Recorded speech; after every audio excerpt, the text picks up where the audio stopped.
I remember that sixth grade, there was a transformation in the school day.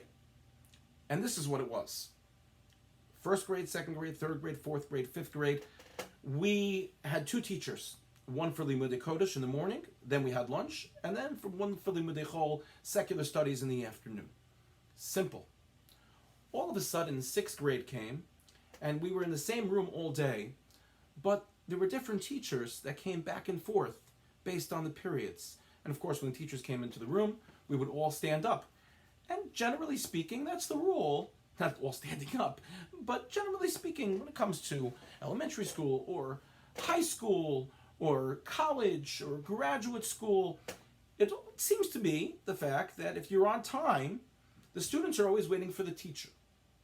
And then once the teacher comes, the studies begin. Why am I mentioning any of this? On Shavuos, of course, we read about Matan Torah, we read about Ma'amad Har Sinai, we read about the events that took place at Har Sinai in great detail. And the Torah says that when it came to the third day, which was the 6th of Sivan, right at the beginning of the morning, right at dawn, all of a sudden, the Torah describes, it was morning. Vayihi biyos haboker, vayom hashlishi biyos haboker, it was morning. And Rashi says the following, something very odd that we didn't always realize. We picture that the Jews are standing around Har Sinai, Kadosh Baruch Hu comes down and gives them the Torah. Rashi says, no, melamed shehikdim aliyadam.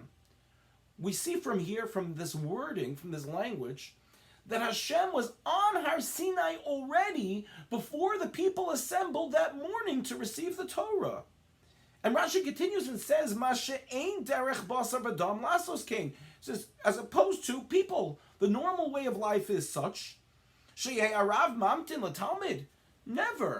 Never does a Rebbe wait for his student to come. Never does the teacher wait for their pupils or their students.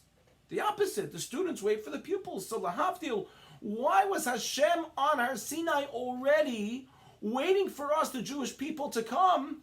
Why didn't he just wait till we got there?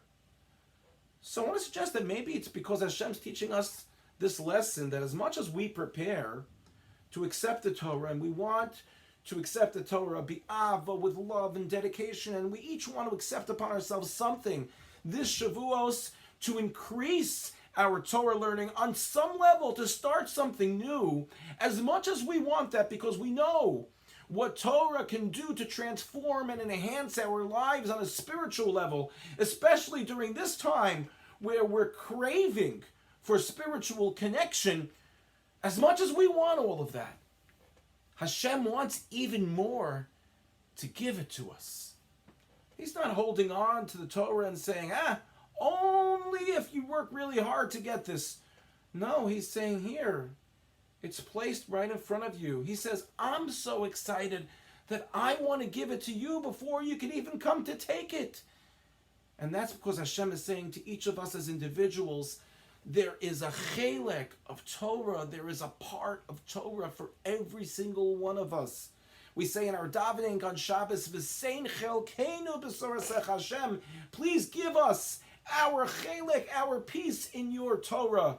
And so as we approach the Shavuos, let us think in our mind, not only the excitement that we should have for Torah because of its beauty, but the excitement that Hashem has in giving us His Torah, in being connected to us both communally and individually, in giving us the opportunity through Torah to be connected to Him, to give even more meaning to our lives, and to bring us to a spiritual level in which we will feel the presence of Hashem through Torah in our lives on a regular basis. Wishing everyone a good Yom Tov and a Chag Sameach.